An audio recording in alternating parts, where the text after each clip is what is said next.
Thailand's suspended Prime Minister Paetongtarn Shinawatra will reportedly be investigated for ethics violations over a leaked phone call with Cambodia's influential former leader Hun Sen.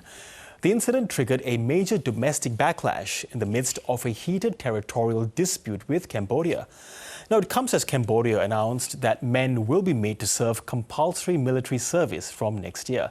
For more on this, I'm joined by Thitinan Pongsudhirak, Professor of Political Science and International Relations at Chulalongkorn University. Professor Pongsudhirak, good to have you with us today. Now, Paetongtarn Shinawatra has already been suspended by the Constitutional Court over allegations of ethics violations. That was put forward by a group of senators, and now there's a separate investigation by the anti-corruption body. So what will this investigation entail? Well, it will, embroil Thailand into confusion and uncertainty and instability in the short term, in the coming weeks. But we've seen this before. I mean, the role of the judicial interventions, judicial assertiveness, and we call it, some people call it judicialization of Thai politics, which means that the judiciary, the Constitutional Court in particular, complemented by the Anti-Corruption Commission that you mentioned, decide and determine political directions in Thailand, not the ballot box. So Paetongtarn is in trouble, which she's suspended.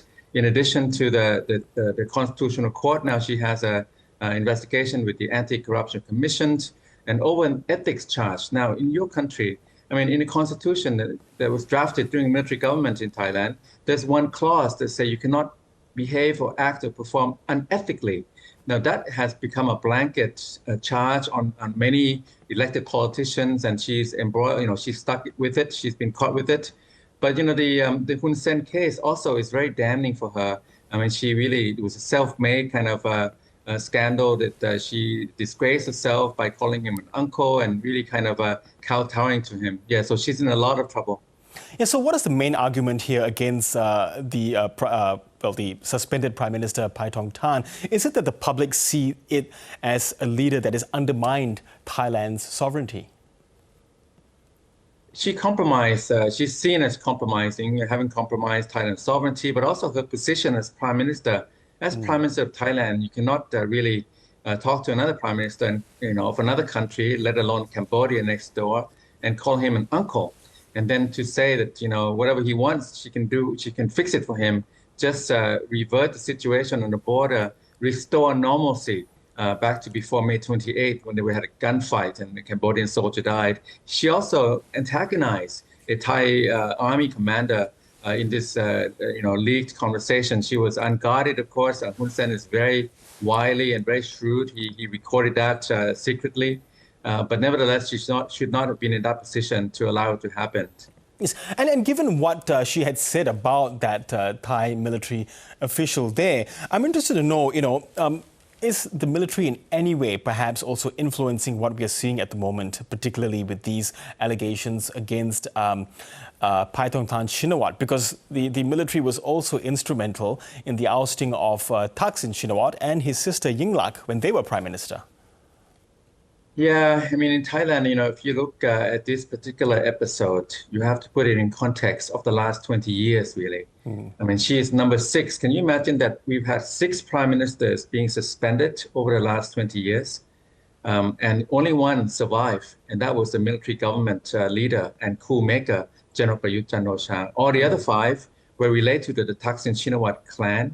She's the latest. Thaksin also fell into this category. His sister Yingluck, her aunt, her uncle-in-law, and 2 other nominees. So it's not a new thing in Thai politics, but it's a rerun, it's recurrent. But it means that Thailand is stuck because of this kind of big fight between the old establishment and what Thaksin stood for. But I think that fight should be over, because the Shinawatra clan, they lost the election last time, and now there's a new party waiting in the wings, trying to get into power. They won the election, but they also have been dissolved.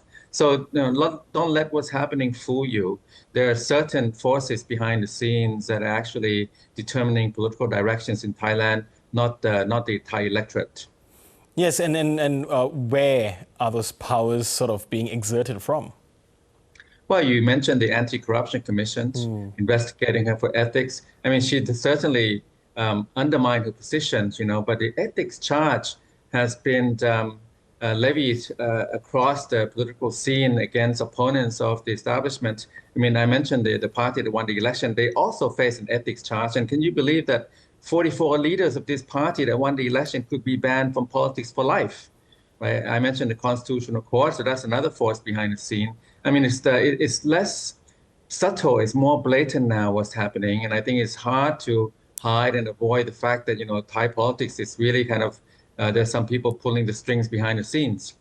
And how do you explain how, the anti-corruption agency you spoke of and also the courts have been given so much more power over the past few decades? What's caused this transition? Well, if you want to control politics, you start with the Constitution. So what you do, you seize power, you write a new Constitution, and then you give yourself the appointment of the Senate, and then you let the Senate appoint these bodies, this Constitutional Court, this Election Commission, this Anti-Corruption Commission. So they have been appointed during the military government under military, overseeing the constitutions. And then you can control these agencies together with the Senate. And then you just need a few votes in the lower house and you can kind of control politics. And if you cannot, then you can put these politicians under charge for ethics violations and so on. And you can control the outcome that way. The problem is, there are two problems. Thailand has been stuck in this cycle endlessly now, 20 years. And the people who do this, they cannot win the election. That's the problem. If they can win the election, they don't need to resort to this judicial and military means. Yes. And, on the other side of this, the trigger for this current political impasse, crisis, whatever you call it, has been that border skirmish with Cambodia. Now, Cambodia is now calling for the start of national service to get men enlisted in the country's military. It's had this policy for quite some time, but it's now deciding to enforce it. And does this have anything to do with this border skirmish with Thailand? I think it's part and parcel of the posturing by former Prime Minister Hun Sen. His son is in charge as Prime Minister, Hun Manet, but Hun Sen has been calling the shots. He's been the front man here. And I think if you look at this conscription move in the context of the other, filing the case, land reclamation with the ICJ, International Court of Justice, and kind of muscle flexing really with Thailand. And Cambodia is a smaller neighbor, so they feel like they are inferior, so they have to do more and overcompensate. So I see this as a kind of a part of this pattern of posturing. But it means that Thai-Cambodian relations are going to be contentious and rocky for the next 2 or 3 years during the ICJ deliberations. Also bad for ASEAN to have another conflict on its agenda. Yes, and what do you think this perhaps tells us about the state of affairs in Cambodia under this new leadership, but also that is the son of Hun Sen? Well, Cambodia is under the spotlight for having a big scam centers around in Cambodia. Reportedly, I think there's reliable data points suggesting that a substantial part of the economy comes from the underground illicit activities, scams, but also casinos and so on. And so they're under the gun for that international scrutiny. The economy maybe not growing as fast. I think some people a lot of Cambodians work in Thailand, Yes. Over 800,000 of them. So Cambodia has some internal issues, I think, that partly underpinning Hun Sen's, lashing out at the Thaksin Shinawatra family, his daughter Paetongtarn, and turning the relationship, bilateral relationship, upside down. They used to be very close, but now they're sworn enemies. Yes, okay, Professor Thitinan Pongsudhirak, really good to get your insights on the program. Thank you so much. Yeah.